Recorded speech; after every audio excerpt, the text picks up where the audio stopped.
So good evening. So we were just noticing that everyone is seated in the back. There's a lot of room up front. So good evening. My name is Bart Thurber, and I'm the director here at the Francis Lehman Loeb Art Center. And it's very much my pleasure to welcome all of you this evening. It's such a beautiful, beautiful evening. So we're really very, very pleased that you're able to join us as part of the opening celebration and conversation for the special exhibition, Reproductive Health, Fertility, and Agency. Of course, I recognize the irony that I'm the first person in front of you this evening when we're going to be talking about art and women's health as the older male and the only male who will be up on the podium this evening. So I'm going to make my comments as brief as possible and leave the evening to those who who need to be up here, and so we're very pleased that they can be. I have to begin with an enormous shout out to the exhibition's organizer here at the Loeb, Dr. Jessica Brier, our curator of photography, whose steadfast advocacy and tireless commitment to this project were essential in bringing the show to Vassar and the Poughkeepsie community. She was supported in this endeavor by a wonderful team here at the Art Center, whose names you'll see flashing through as we go on, as well as an advisory committee comprised of students, faculty, administrators, and public health representatives who are engaged with the topics addressed in this exhibition from various professional and disciplinary perspectives. And again, their names will appear overhead here. Over the past year, Jess has worked collaboratively with the committee members to design new ways of supporting visitors through the physical experience of the exhibition, opportunities for personal and collective reflection, public programs, and cross-campus partnerships. They also contributed to the zine that you will see at the entrance and also in the reflection space in the exhibition. We hope that the exhibition will serve as a hub for important work that these partners do in the realms of reproductive health, justice, and rights. And now it is my pleasure to invite to the podium Mary Kay Lombino, my colleague, the Loeb's deputy director and curator, who supported and encouraged the development of this project from the beginning, and ultimately, once Jess went out indeed on maternity leave herself just a couple weeks ago, Mary Kay oversaw the installation of the exhibition. So please join me in welcoming Mary Kay Lombino up to the podium.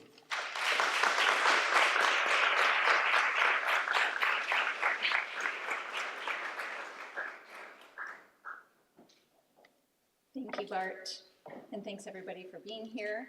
I'm very pleased to be here as we inaugurate the Vassar's presentation of the exhibition Reproductive.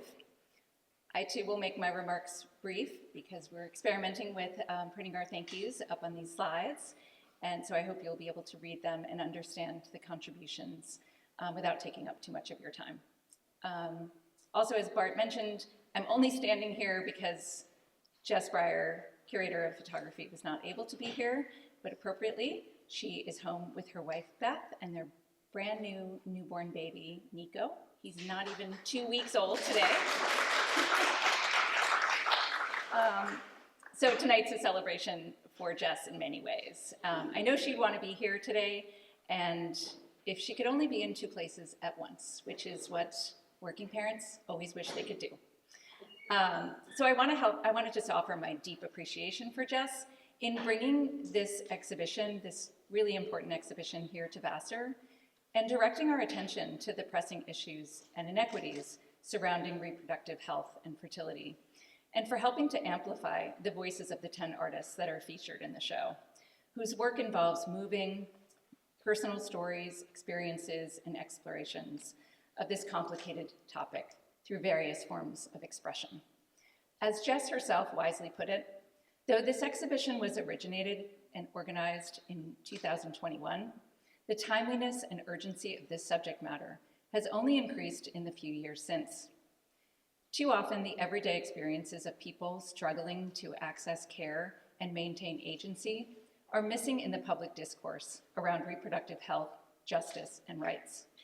The exhibition showcases and encourages artistic responses and creative practices that help people to process and move through these challenges. I also want to mention how pleased we are to have the opportunity to work in partnership with the Museum of Contemporary Photography at Columbia College in Chicago. I know I speak for Jess, along with Amanda Potter, our Assistant Director of Learning and Community Engagement, as well as myself and many others here at the Loeb, that it's been a pleasure and a privilege to work closely with the curators of the show, Karen Irvine and Kristin Taylor, who I'll introduce in just a moment. From the beginning, right up until today, it has felt like a true collaboration and a meaningful conversation among academic museum professionals who share common goals. Our colleagues at MoCP have not only been generous with their knowledge and expertise, but also open to our interpretations and additions to the exhibition, such as the collaborative zine that Bart mentioned, and adding works from our collection by Jess Dugan and Wangechi Mutu to the exhibition. Thank you both. In bringing this exhibition to Vassar, we recognize a kinship between our institutions as teaching museums, institutions that value contemporary art and artists in the context of teaching and learning, especially with reproductive mediums like photography. So we're also really thrilled to be able to have the exhibition curators here, but also two of the artists in the exhibition, Krista Franklin and Joanne Leonard, who will be joining them in conversation this evening. So my job is to introduce the two curators, after which I will invite all four of them to the stage, and the curators will introduce the two artists, Krista and Joanne. And also just a quick note, also on the slides, you're going to see some of our upcoming events. And one of the slides has a QR code, I believe, and you can scan that to learn more about events happening throughout the exhibition. So Karen Irvine is Chief Curator and Deputy Director of the Museum of Contemporary Photography at Columbia College, Chicago. She has organized over 55 exhibitions of contemporary photography at MoCP and other venues, including Hyde Park Art Center, Rockford Art Museum, Li Shui International Photography Festival in China, Daegu Photography Biennale in South Korea, and the New York Photo Festival. Irvine has contributed text to many publications, including Foam, Art on Paper, and Contemporary Magazine, as well as monographs, including Paula McCartney, Non-Flights of Fancy by Princeton Architectural Press, Barbara Probst, Exposures by Steidl, Red-Headed Peckerwood by Christian Patterson, Mac, and Go Down Moses by Teju Cole, MoCP and Candor Arts, among others. She has a BA in French and International Relations from Tufts University in Medford, Massachusetts, and an MFA in Photography from FAMU in Prague, Czech Republic, and an MA in Art History from the University of Illinois at Chicago. Welcome, Karen. Kristin Taylor is the Curator of Academic Programs and Collections at the Museum of Contemporary Photography, where she develops and curates exhibitions and educational initiatives that bridge academic inquiry and artistic practice. Her work often features multidisciplinary and image-based artists such as Carlo Javier Ortiz, Tara Krajniak, and Dakota Mace to foster dialogues around contemporary, social, cultural, and environmental issues. Krista holds a BFA in painting from the Kansas City Art Institute and an MA in Visual Arts Management from Columbia College, Chicago. And she is an adjunct instructor at Columbia College and the School of the Art Institute of Chicago. So please join me in welcoming our panelists to the stage.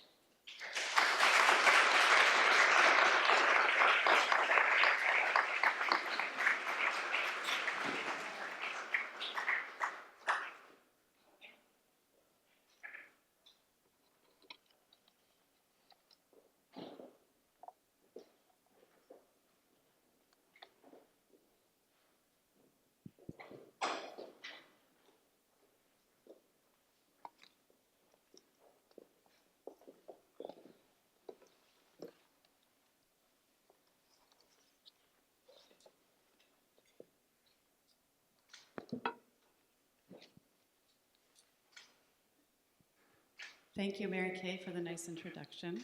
Thank you to everybody here at Vassar, to the entire team. It has been absolutely wonderful to work with all of you. From the installation crew to Jess Brier, who was amazing and really passionate about this project.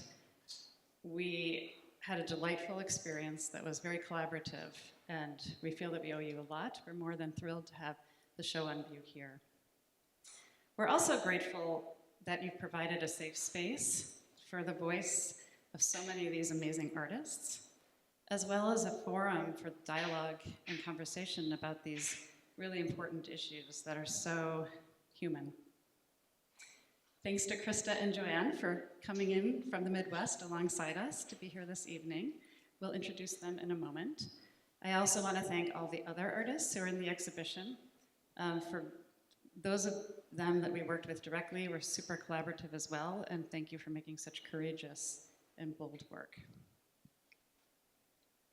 One more shout out to Kristin and my curatorial assistant on the project, Sylvie Harris, who is in the audience, who now lives in New York City and took the train up to be here tonight. So Sylvie contributed a lot to this project as well, so thank you, Sylvie.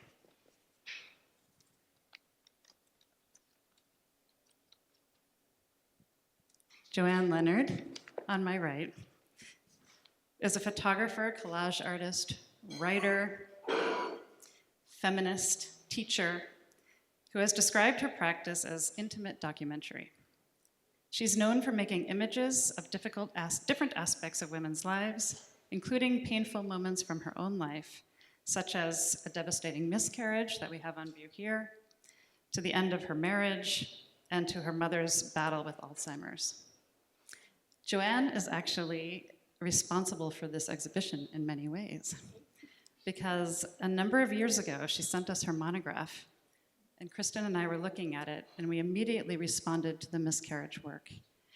And then we started to share our own stories about our own miscarriages, and we looked at each other and we thought, this should be an exhibition. These topics are not talked about enough. So thank you, Joanne.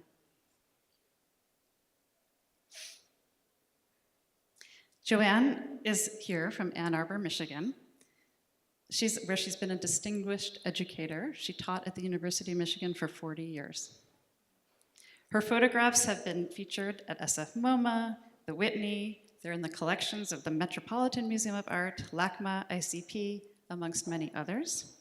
In fact, over breakfast this morning, Joanne told me that she currently has work on view at no less than 6 venues, maybe 7, so congratulations.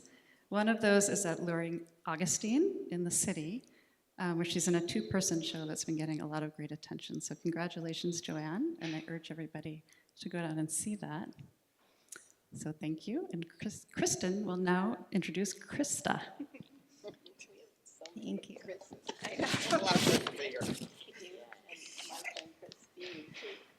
All right. Krista Franklin is a poet and visual artist whose artistic practice focuses primarily on collage. And she sometimes is deeply personal in her work, as we see in the project on view here, about her experiences with uterine fibroids. But she's also known for making work linked with the cultural movements of Afrofuturism and Afro-Surrealism.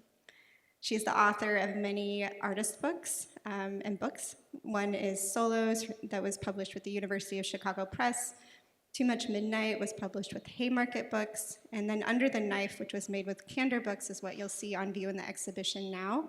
And if any of you are able to ever see this full book, I very much encourage you to experience it in its fullness, because we just have an excerpt of some of the pages on view in this exhibition. It's out of print, but it's held in collections like our own, the Museum of Contemporary Photography, which we purchased in 2019, and it was also really instrumental in planning this exhibition, because it's not easy at that time, especially in 2020, to find artists that are willing to put their stories out there. So when we saw Joanne's work and we saw Krista's work, it started to really build in, like, this could be a full show. We, of course, had to do a lot of research to find the remaining works that you see. But find this book if you can. Her work has also been published in Poetry Magazine, Bomb Magazine, Black Camera, the Breakbeat Poets, New American Poetry in the Age of Hip Hop, amongst many other magazines and anthologies. and she's a frequent collaborator with other artists, contributing her writing and performance, prints, audio recordings, and film voiceovers to works by artists such as Colleen Smith and Ayanna Moore. And her work has been exhibited at the Studio Museum in Harlem, the Chicago Cultural Center, the Cornell Fine Art Museum, and the National Museum of Mexican Arts, among others. So I think we have our introductions out of the way. I know that was a lot. Thank you. Thank you for being here, Krista. Yeah. So to get started, we have some questions for you.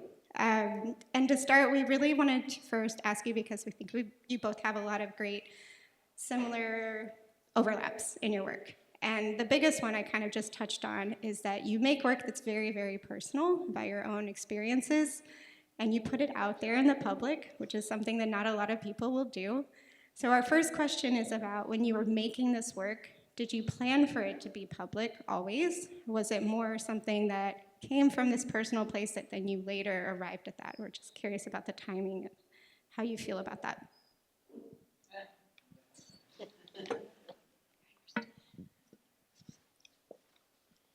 You know, it's almost, the answer is, I don't know. I mean, I think an artist making work might always hope that it would have a public sometime. But at the same time, when I started the work that was here, it was about I was just trying to get down somehow that I was very happy to be pregnant. And then I had the miscarriage, and I continued to work. But it wasn't much in my mind what would become of the work at the time. Yes. Well, first of all, I want to say hi. Hi. That's good. You know, I like for people to be like active participants, because it gets dull, okay? I don't like to be bored. So hello. You know what? For me, it was always going to be public. Under the Knife ultimately was an idea that I came up with to work specifically with Candor Arts. And Matt Austin, who is a brilliant bookmaker and publisher, had been talking to me for years about us doing something together. And, I was like, what are we going to do together? I don't have any idea.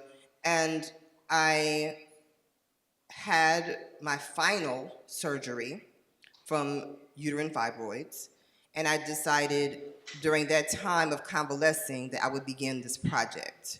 And I wanted to basically retell the story of what happened to me through that process, through those years of, agonizing, dealing with, uterine fibroids. And I wanted to just track that journey in a creative way. And I also wanted to simultaneously tell a story about my mother's side of the family. And so what I was trying to do ultimately was weave together past, present, and future, and to deal with the concepts of generational trauma and how they come to sit in the body. So I was dealing with somatics, I was dealing with generational trauma, and I wanted to kind of deal with it in a very creative and futuristic kind of way, both visually and in writing. It initially was going to be a writing project, and then the photographs came in halfway through. But yeah, that's ultimate. It was always intended to be in the public eye. Scarily. Yeah. Did you ever grapple with a moment where you thought maybe I'm being too vulnerable? Was there ever was that kind of a push and pull in your head creating the work? And then beyond that, let's leave it there for a second and then. Yes. I actually, the day before the book was supposed to be released, I sat on my couch and I sobbed. And I said, my God, what have I done? Because at that point, the ink was dry on the contract, it was coming out, and I was very overwhelmed with the idea that not just my own personal story, right, but my family's, bits and pieces of my family's story would also be in the world. And, of course, I'd already cleared it with them. It was already, my family, I have a very strange family. So, people are like, well, your family, like, my family doesn't care. My mother's actually very vain, and she likes stories about her, okay? So, you know, she's like, is it about me? And I'm like, yes, it's about you. She's like, great, you know, she doesn't care. So, you know, for me though, it was like the idea that people would know so much, right? Especially with the documentation that I was revealing, right, in the book. And even though some of it is obscured, you know, deliberately obscured, there's a lot of obscuring that goes on in that text, you know, as you all know, you know. But even with that, it just felt very vulnerable. So yeah, I was terrified. You know, I wasn't terrified until that last day, you know, when it was supposed to come out. And then after that, I just was like, well, you just gotta suck it up, girl, because that's what it is. It's in there, it's out there, and you just gotta deal with it, you know. Just say the question again. I was just asking about vulnerability, and maybe even if that vulnerability was, you know, made you a little bit conflicted perhaps because these topics are so not spoken about, right, under discussed, and so that it was just a very simple question about So what? how you felt to. So I mentioned just starting because I was pregnant and then losing the pregnancy and having a miscarriage and keeping on making the collages in a book. At the same time, I had a commitment already at the San Francisco Art Institute for a retrospective about my work. And I don't remember hesitating particularly about including the work I was just making. I think it's artists kind of want to have their most recent work shown.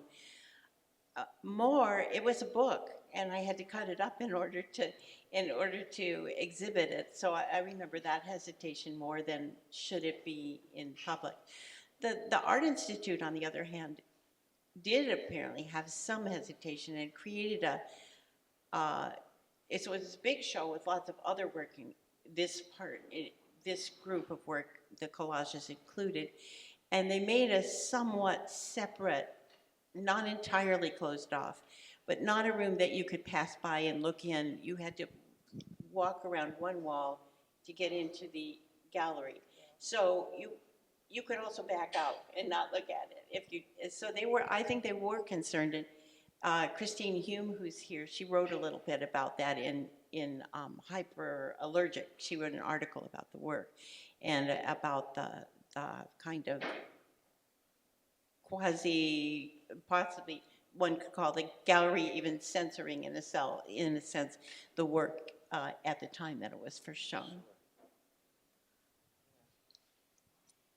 Yeah, so on that topic of censorship and taboo, I mean, that's definitely something we hoped to get into tonight, because I think that I personally, I mean, worked in an art museum for quite a while now, and we think that we've already like pushed all the buttons in some ways. And so how do you feel about the kind of taboo nature now? Do you feel like things have changed since, I mean, you made this work in the 70s, you made yours in 2018, but a lot of political things have changed since then.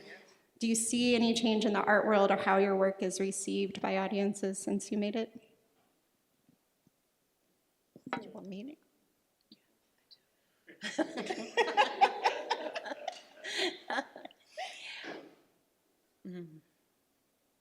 Well, it's a very different world, of course. And so I think we're both really proud to have work position to create a voice, to take a position about the normalness and the importance of women's reproductive lives, and to celebrate the bravery, I think, considering the institutional hazards and funding, possible refusals of funding and so on, that the curators have had in this regard. But it's definitely a fraught environment. And so it makes it more important and more exciting in a way, too, that this work is being taken up and being shown. And we're really grateful to Vassar, to everyone here, and especially to Kristin and Karen. Yes, yes. And I'm grateful, too, to just, I can't stress enough, how grateful I am to have my work in conversation with your work. No, that means a lot to me, and I want that to be publicly heard and seen and understood, right? To have my work in conversation with someone who has already set the precedent for what needs to be happening when it comes to how we deal with our lives as artists, right? How we show bravery and courage in the face of people who want to silence you, people who want to minimize, right, the experiences that we have and that need to be talked about. You know, so I want that to be on record. But yeah, I am one of those people who is ungovernable, and I am one of those people who actually likes to stir up shit. And so I'm like, you want to censor me?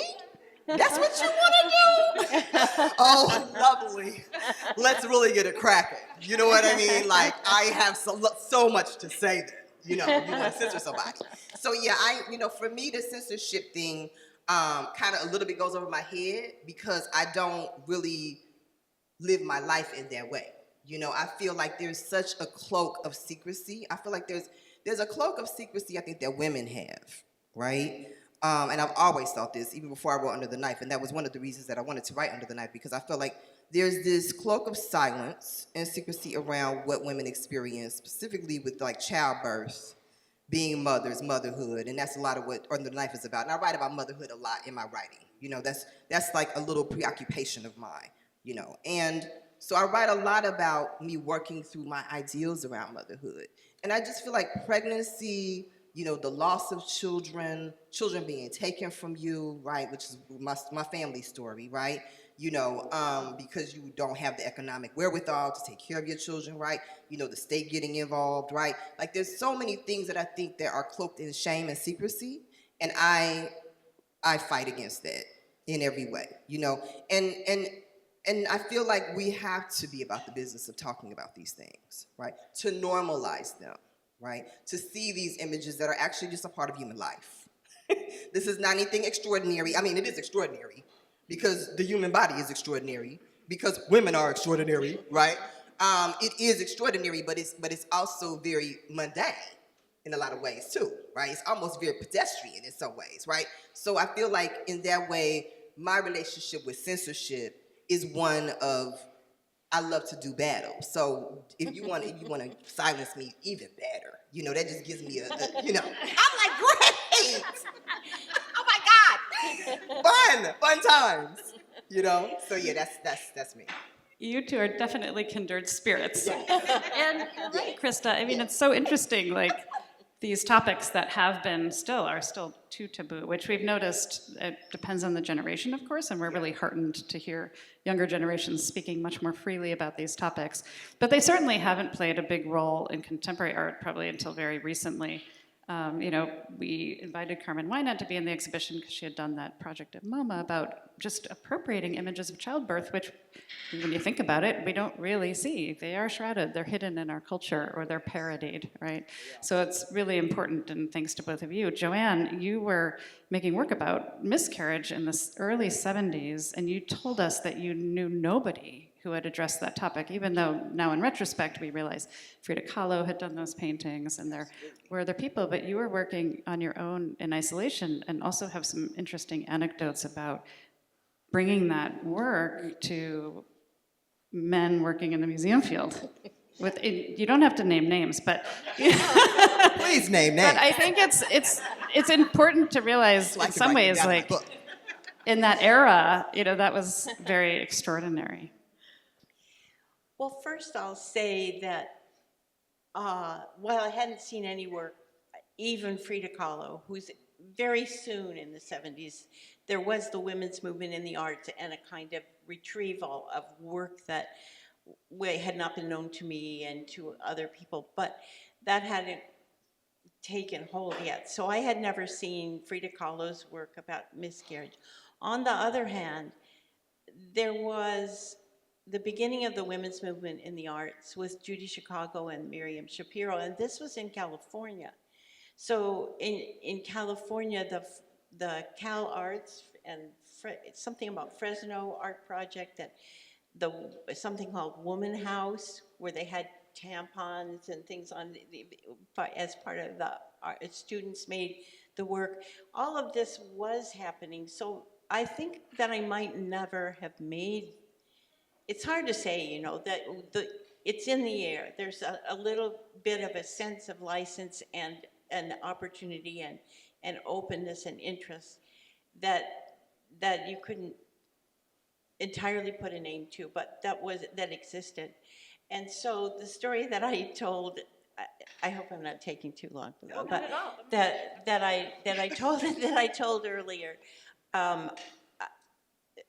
When I showed the work at the San Francisco Art Institute, Miriam Shapiro came. She was very excited. Other people were very excited. On the strength of this excitement, I was going to the East to see my family, and I took my work to a very major museum, the Museum of Modern Art, and I made an appointment and my work, and I got to show the work.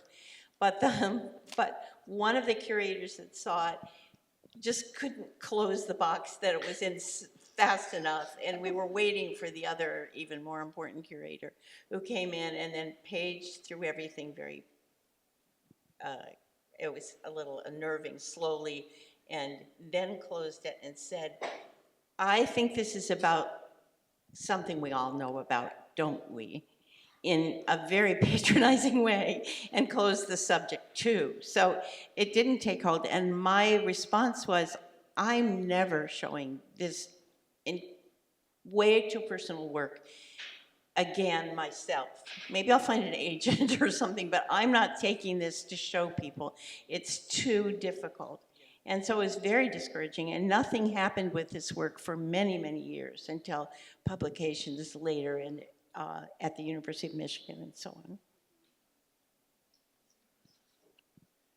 So we have a few questions where I feel like what you just said touches on a little bit, that in the arts, like we love to experience beauty, and both of you achieved that in your work. So we're curious about how you feel about making something beautiful about something that is personally very tragic to you, and yeah, how do you feel about that?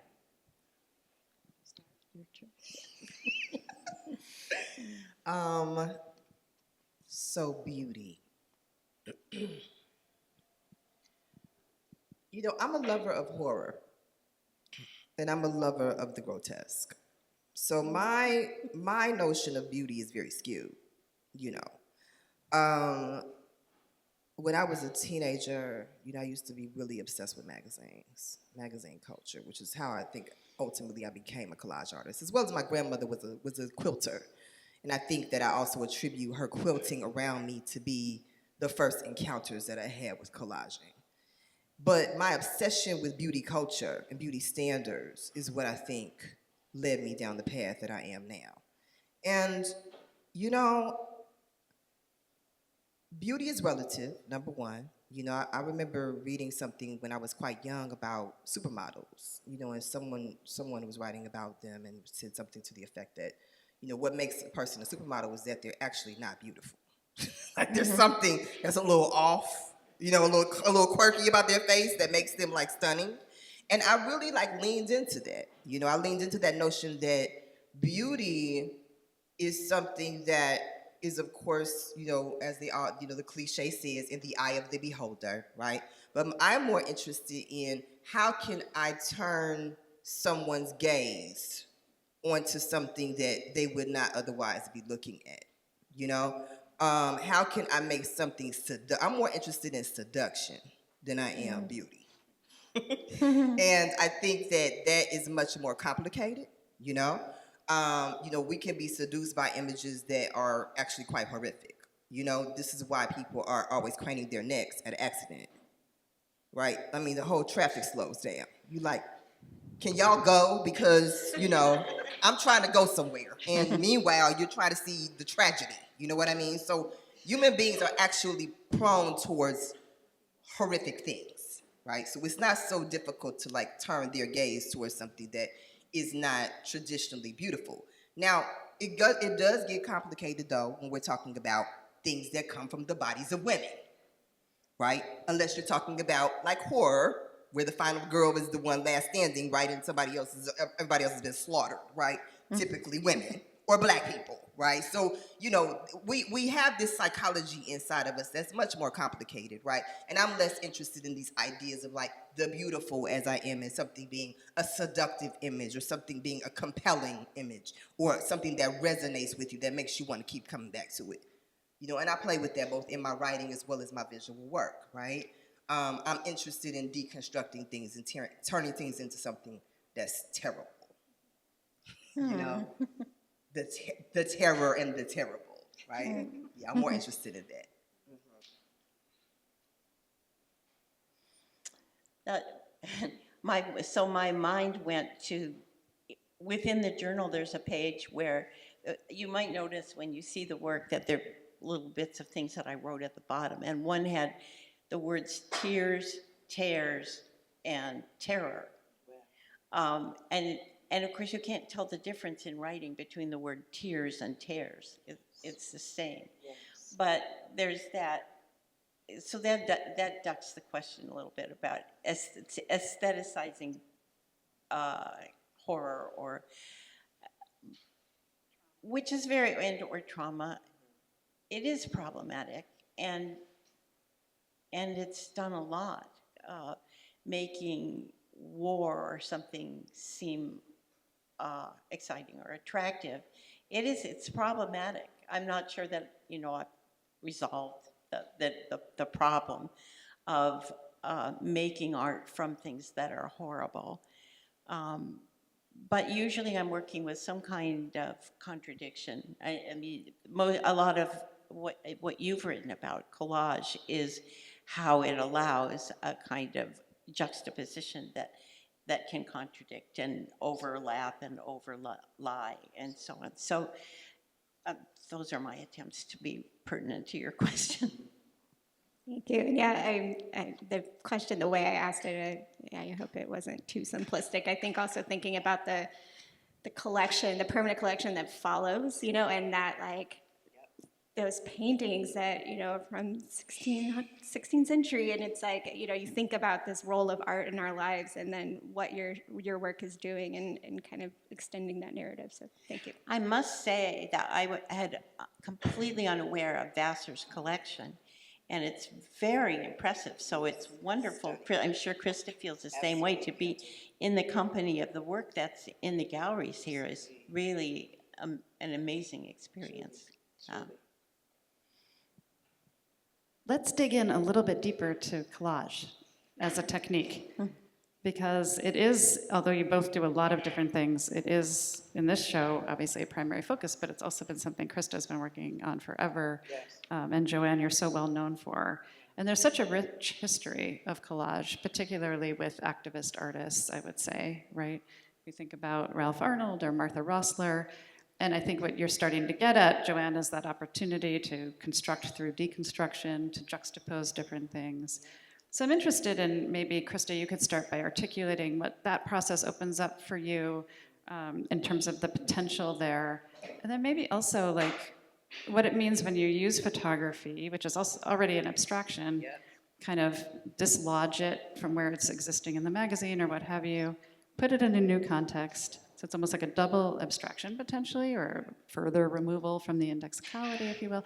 But more than that, I just want to talk about maybe, your thoughts about embracing collage to the extent and going back to it time and time again, and maybe who's inspired you, what it is about that process that keeps you coming back to it.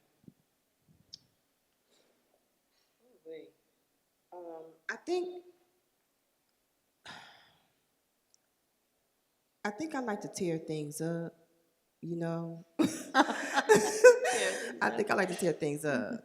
But I will say this, you know, about collage, and I want to thank you, too, specifically, you know, around this, you know, Karen and Kristin, because you all helped me to understand my work in a different way in connection to photography, which seems quite, you know, obvious, right? It seems quite obvious, but it was not for me. And it really, you all embracing my work in the way that you have and in the way that MoCP has helped me to begin to recognize the conversations that I was having with photographers, that I was actually having conversations with photographers, and also my long-standing love of photography, right? My long-standing obsession with the photographic image, right, and with cameras. And I used to make my own images as well with cameras as a kid, too, you know?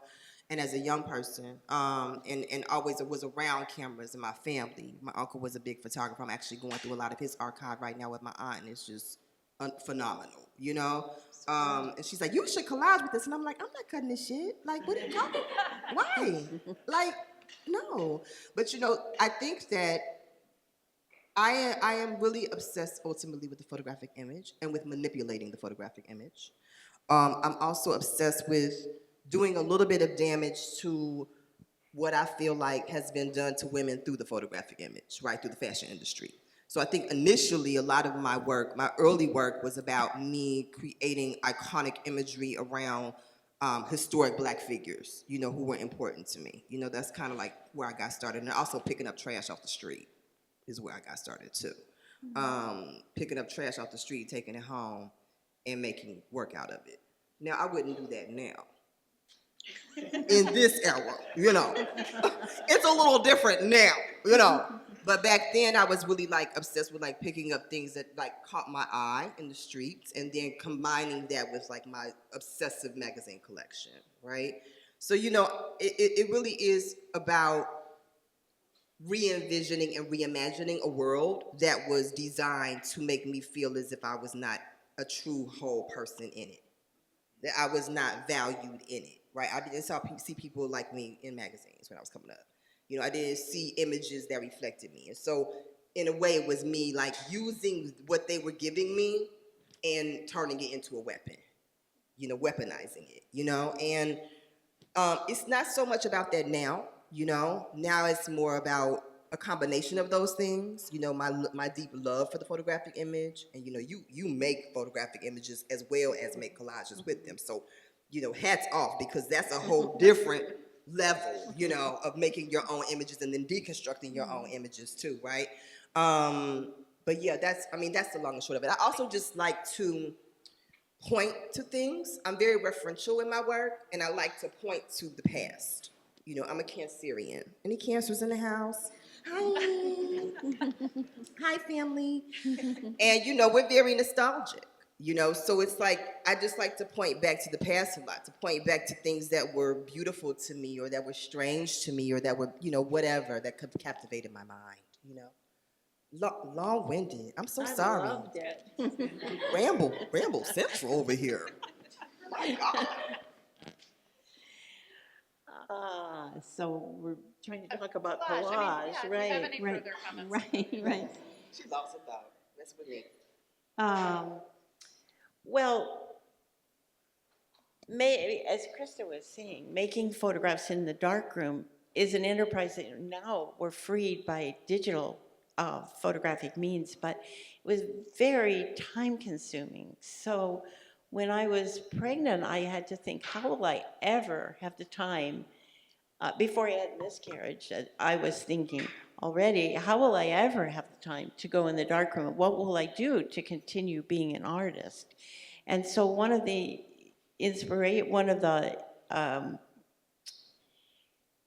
reasons that I began to explore collage was to think that I needed to find something that was more spontaneous. I was also in an atmosphere in California among artists like William Wiley and other people. They put grommets in their canvases. They did all kinds of, where photography was very precious. The perfect surface, the 12 Ansel Adams and the zone system and all that. Everything was very technically demanding, and the standards were very high for perfection, and the surface had to be very perfect. So I was, in a sense, rebelling about that too. But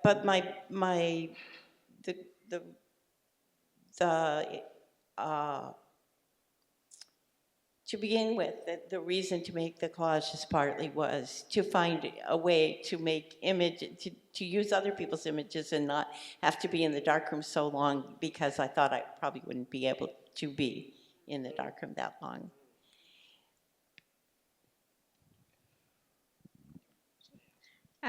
So we're really excited to have this show, particularly here because it's an academic art museum and it's part of a college campus. And if you all have not been to the Museum of Contemporary Photography, we also are part of the Columbia College campus, and so our kind of number one mission is education. So we're wondering, before we hand it over for questions from you all, who hopefully are students, some of you have joined us, I hope are students, we're wondering what you hope that students and perhaps maybe this next generation takes away first and foremost from your work. Like what are your hopes for that? Well, she wants me to go first.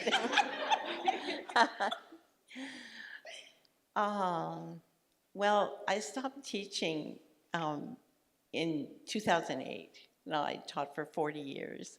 So I've lost a bit of the thread about the inspiring students and so on. But I always encouraged as much as possible for students to draw on their personal experience. So that I think that's in the work, in both of our work, and part of what I would still, if I were teaching, encourage students. And it's easy in an academic environment like the University of Michigan to think that there are only experts out there and other people that are far ahead, that are the ones that are allowed to make the work, but your work wouldn't matter at all, and your personal experience wouldn't matter. And so encouraging students to value their own experiences and use those, I guess that would be one of the things I would bring to this answer. I mean, I think, yeah, in that vein as well, right? To bring your own, to recognize that your story is valuable, right? And how do you go about venerating that story? You know, how do you go about legitimizing yourself, right? In a world that also seeks to just completely delegitimize everything that we do and who we are. So that's one thing. I think for me, I hope that students and everyone who comes into the exhibition to experience it learns something about what it means to have a woman body, and recognizes that that is a very normal thing, recognizes and sees, what they may perceive to be gross or unusual to be normal, and to recognize that we have to begin to talk about these things, that our bodies are a battleground, again, with the, cliche, but it's true. Here we are now with Roe versus Wade, completely wiped out, that shouldn't even be, So I hope that, people come and recognize that this is something that we need to be talking about. These are things that we need to be talking about, and that we can find language and a way and a space to have those conversations with ourselves and with one another. That's what I hope, and that there becomes a little bit more compassion, as well, because I'm on fire after hearing that story out of your mouth about what this man said to you about your work. I'm on fire. I'm surprised that you all cannot see the flames around my body, that have come up. Yeah, so I mean, I want there to be a little bit more compassion, a little bit more sensitivity, and a little bit more criticality, okay? And I really hope that that's something that comes from it. And I also hope that people really just get excited about it, right? Get excited about the work. I mean, seeing your work for the first time in this show, I mean, first of all, it was a tragedy that was the first time that I encountered your work, Joanne. That to me was the tragedy and the travesty. I was insulted that it took me that long to get to your work, right? But then to see your work and be like, oh my God, had I seen your work, then I would have even had more fire in my bones to proceed and produce the work that I was producing. I would have known that there's already a legacy, right? That goes for all of us. The problem of women's work not getting when Jansen's History of Art was published in 1982, it had been published for 20 years without the work of a single woman artist. So the fact that we haven't seen each other, this microphone. that we haven't seen each other's work, that's a huge problem. That not having that sense of community and not knowing what's out there among other women. But even today, a very well-known feminist art critic was writing an essay about a show that I have a part in London, and she was going to write that Frida Kahlo and I were the only women who had made work about miscarriage, and I said that we know about. I mean, or that I was the first, or something, that because who would be bringing their work about a miscarriage to a museum? Exactly. It's really too hard. Exactly. It's really too hard. And I traveled here with Jeff and Christine, and I was telling them that at some point in Boston, I met an elderly artist, Maud Morgan, and she gave a talk about her work at the Radcliffe Center, I think. And she had a red painting that she said she made after a miscarriage. I mean, there is work out there that just doesn't get labeled that way, or didn't get. I mean, that Jansen's published for 20 years without the work of a single woman artist, or that it's not published. Where would we see it? So we don't have that sense of community and permission and all the things that we need to make the work. Yes. I know I'm not the one that's supposed to answer questions, but I just wanted to also say what I hope students take away from this show, because when we put the show up in 2021, a lot of artists that we knew already, we knew their work, and they had shared so many projects with us, would say, oh, and I made this other project that I didn't think anybody wanted to see about breastfeeding or about loss and all these things. And so artists had made some projects and kept them privately. Yes. And so I hope anyone, if you are artists, share that work. Yes. There is an audience for it. And so I'm glad that you touched upon that. And we need to build that canon, right? We need to build that canon. I mean, the canon is already there, but we need to continue to expand on it. And I think that this, the new generation of artists have so many things to say and so many things to teach us around gender, around our bodies, right? And I just pray that that continues to just thrive, and that they use what they see that we've done, these little modest gestures that we've done, to build their own practice around that. And my final thought is just to value the labor, the labor that women do in the arts that feeds our, unjust, in many ways, capitalist society. There is a connection to why this art hasn't been shown very much in the world, and the structure of our society. That's right. Right? It's unfortunate that is how it is, that certain people are in power and that women's labor, in all senses of the word, is devalued. And so there has been an interest by certain parties, right, in keeping some of these issues, again, kind of under wraps. Yeah. So I don't mean to end on a negative. I mean, is that negative, or is it just true? But but I think that is part of it too.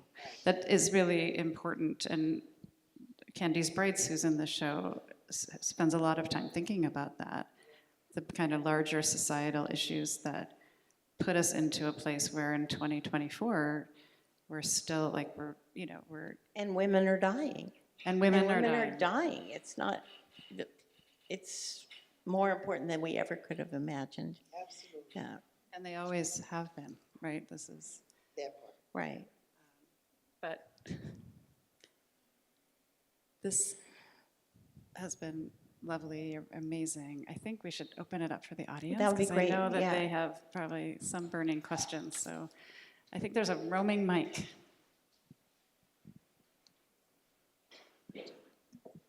Hi there. I want to thank you all for this. I think, first off, the exhibit is extraordinary, and I'm really, really completely thrilled about it. I want to thank Krista for mentioning that her work was in conversation with Joanne Leonard's, and how I really think that art ultimately is a conversation, sometimes a conversation we cannot even imagine happening. And that my question is to Joanne, if you would please talk about how language is important in your work. The things that you wrote are often so, just they themselves are their own language and appreciation of language. I'd love to hear what you have to say about it. Well, that's very gratifying. I have to say that the language on the work felt somewhat from this perspective, not remembering how it got there really at the time. I tend to think of it as mostly the date, that the dates are on there. And then a few, well, what did they say? Tears, and that's just about the only one I remember. Au pair. Yeah, that's true. Okay, well, that takes back to the story. I mean, I was pregnant with au pair, no pair. So that means no father. That I was not a married person pregnant. So the words were just reflecting what my father was was from Germany, escaped the Nazis and came to this country, and he loved languages and had studied. He always told us how, when I was your age, I'd had 4 years of Latin and 10 years of Greek and all that. And he knew the origin of words, and he loved puns. So I think I came to a love of language and maybe some command of language through that history. My mom, on the other hand, was a psychoanalyst, so I also had the reading behind the reading you could never say anything that was simply without being we'd go, oh, Mom, when she would interpret things that we said, So I once told her that I had a terrible dream as a little girl that a daddy deer was knocking down the house, and she picked up on a daddy deer, anyway. So reading between the lines and reading double meanings and so on, from a psychoanalytic point of view, and from the punster educated in multi-languages, Eurocentric family that I came from, those are all part of it. Thanks for the question. Mm-hmm.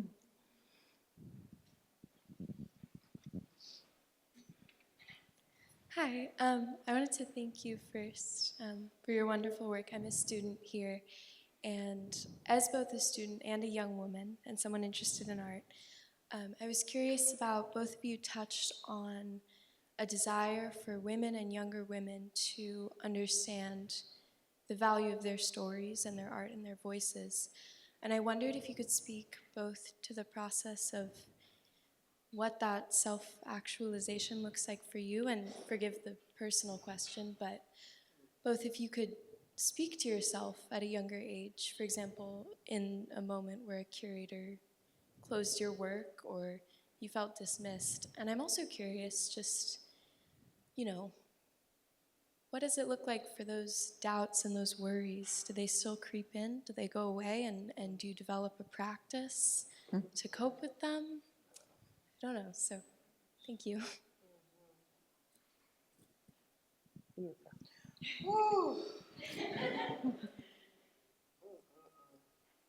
I mean, let me tell you something. It's for everybody in the room, okay? I don't care what your gender is, okay? You're going to always have fear, okay? Fear is a part of life, and you're going to have to just barrel through it, You're going to have to face it. Doubts are always going to be there, You're going to have to just deal with it, And really think about, I call it the editor, the critic in the head, I used to say to people, that little editor and critic that's in your head? I said, I have one too. I said, and I drown her in my bathtub every night. I'd literally hold her head underwater. You know what I mean? Until she dies. Because you have to just continue to push through that anxiety and that fear of whatever it is that you're trying to do and whoever it is that you're born to be. You know, there's always going to be people saying that you can't do something. There's always going to be people that are going to naysay. There's always going to be, and sometimes that person is in your head. That's the most dangerous one to me. You know, if somebody's outside of my body telling me stuff, and that just gives me something to fight against. You know, I'm like, oh, great. You know, you said I can't do that, girl? Watch, you know? But when it's in your head, it's even more insidious. And so you have to really fight against that, you know? I don't really have any, like, formulas, you know? I really don't. You know, it's just daily meeting yourself at the studio, meeting yourself at the paper, you know, whatever it is that your art form is, right? Meeting yourself there every day, you know, and doing the work, you know? That's there is no other formula besides doing the work, you know? And trusting that that process and that practice is going to lead you somewhere, even if it's not in the public eye. I think we pay way too much attention to being in the public eye. Because first of all, you know, never mind, I'm not even going to say what I was going to say. But, you know, the public eye is not really all that much to be in front of, no way. You know what I'm saying? Like, if you are being true and authentic to yourself, that's the key, you know? And everything else will come with it, you know, and come towards you when you are authentic with yourself first. I hope that answered your question. You know, look, I just be rambling sometimes. Just bear with me. Bear with me. So I think you were wondering whether the hesitation or the lack of confidence in whether what you're doing matters goes away.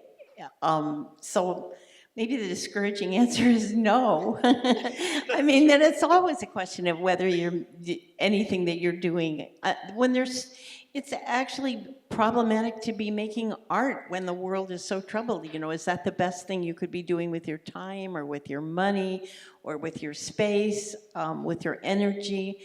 And I don't know that ever goes away, but that's probably not a bad thing. I mean, we should be questioning what we're doing with our time and our money and our energy in such a troubled world.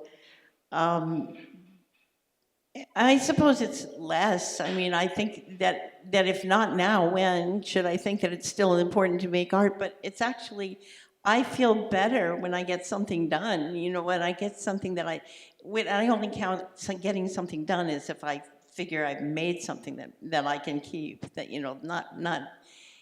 There's a lot of things I make that don't really measure up, and I know it right away. But if I've made something I'm excited about, well, those are the best days. So I keep working, but not without hesitation. Or I can't ever say, I couldn't promise you that at a certain point you're just certain of yourself and you just know it's good, and so there. I don't think, maybe that happens for some people, but I'm 84, and it hasn't happened yet, so. All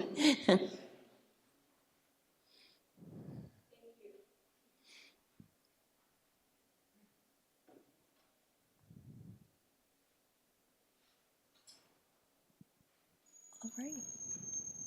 Well, please, everyone. Oh, Kristin, did you have a question? No, go ahead. Okay. I just wanted to pick up on the first question, because it's interesting that both of your works are books or have some bound iteration, right? And I just wondered if you could talk about that. What for you is the difference between the two modalities, and perhaps even the act of making it, how the bookness of it might figure into it, because one of the things that's really striking about the show is how much text there is in the show. I mean, it's very text heavy, and so I also, if you wanted to talk about that a little bit too, that would be great. The curators, how you see language fitting into this work. Yes. Karen and Kristin. Yes, Karen and Kristin. Do tell. I guess I have a thought about it. Yeah, Yeah, so I think first to explain that Krista, when we asked you if we could put this work in the exhibition, your response was very confused. Like, how are you going to do that? And then I want to commend you for allowing us to do an edit, because that's taking something that's already very vulnerable and making it even more vulnerable, because it's a partial view of this thing that you never intended to be seen that way. Right. So that was a lot of grace on your part to do that. But I think the way that, I mean, it wasn't necessarily intentional in the beginning to include so much text, but these histories, these stories are so layered and they're so personal that something like Laia Abril's work, she's a journalist, and that project is also much, much bigger than what you see in this exhibition. So she has an incredible book on abortion that I hope you all can find, and you can see much more of the project there.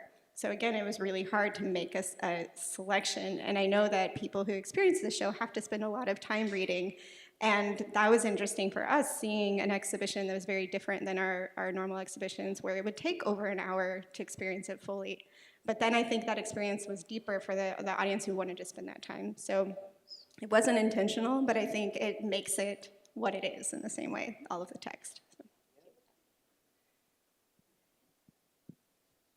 Not really much of one, but I think some of these stories, like Krista, your story is so layered and complex that they're, we work with pictures all the time, but they have a limitation, and actually in terms of what they can tell, and so, which is something we're constantly butting up against in our practice. So I think that, yeah, it was extremely generous of you to allow us to, because Krista's book is like about this thick. I mean, it's a beautiful art object. It's my chunky baby. In and of itself. If you ever have the chance, if you come visit us, you can come into our vault and we'll take it out for you. It's amazing. So thank you for that. Right. So the opportunity to mention a book is the important moment to talk about the catalog, because the exhibit that Kristin and Karen did is also a catalog, and the text is in there. I confess that when I go to exhibits, I rarely read what's on the wall. So I want to walk around and see all the art, and so come. But I love it if there's a catalog and I can take it home and read. So in a gallery, I want to look, but I love having a book too. And the book that the reproductions are very good. It's very satisfying to have this catalog, and a wonderful thing. Thank you, that's so nice. We thought about it for a while because we wanted that to be a distinct object that was operated somewhat differently from the exhibition, because all of you are so activist in your practice and so creative. So we really decided early on, we didn't want it just to have an essay by us and then little blurbs about each artist with illustrations. So we invited all of the artists to make an original contribution. If they were able. So we had Carmen Winant who wrote some text. We have a short story by a writer who responded to Candice's work. And Krista, in your case, was the impetus, right, for the Self-portrait in the aftermath. Right, so for the little collage that's of the female reproductive system that's hanging in the show. So that was really a nice process too, in terms of like all of our collaborations, I would say. So thank you, Joanne, for bringing that up. We also had an excellent designer at that time who did a really lovely job, and kind of trying to reference a little bit of some of the 70s, Our Bodies, Ourselves, and like some of those kind of old feminist, kind of medically focused journals. And I think he did a very sensitive job of kind of, respecting everybody's work and also the histories that feed into everybody's practice. I'll also say too, Under the Knife, I created it to be, it's supposed to be like a stand-in for my body. So, books are a big obsession for me, of course, which I've said 25,000 times tonight. Books are really important to me, and I wanted to create a book that was like a stand-in for my body. So from the stitches in the, on the spine, it's hand-stitched. Each one was hand-stitched. It's just, it's supposed to be about the surgical, right? And also the medical file and the family file, right? You know, when you go into the system, you know, your whole family has a file, right? So I was really kind of playing on this notions of like the file that one would keep, you know. I was also very obsessed with like FBI files in my 20s, you know, and like all these FBI files that they were, you know, with the Black Panthers, and you know, I mean, I just was obsessed with that. So a lot of that history is like informed the way that that book is structured, but essentially Under the Knife is supposed to be a stand-in for my body, you know. And so the book as object is also like the book as body, right? And I really, you know, I like to push the envelope around what is a book in my work, thinking about like the unbound book, the bound book, you know, just notions of like how a book is constructed is very intriguing to me. And I just wanted to use that particular project as an opportunity to like really push the boundaries around what I was thinking about when it came to that whole story or those stories that I was trying to tell. It's even like out of order. There are pages that like, you know, cut off, you know, you flip the page and it's a whole nother story. Like, you know, I was really playing around a lot with like time travel as well, and like miscommunications, broken communications, broken families, broken histories, broken bodies, right? And my body as that broken piece, right? And how all of these surgeries like created a whole new being, right, that takes the form in this book. So, you know, long and short, it's just a book that's about a body, right? And the body is my body and my family's bodies, you know? So to have it deconstructed in the way that you all deconstructed, I was like, hell yeah, you know, take it apart again. Blow it up. You know, let's see what happens, you know, with that. You know, like what happens when it becomes another art object that was, you know, another iteration of my body, or a chapter of an iteration of my body, right? Or my story. Yeah. I hope that answered your question. I think we do need to stop here for this evening, so please join me in thanking again Krista, Joanne, Kristin, and Karen. Thank y'all for being here, hanging out with us tonight.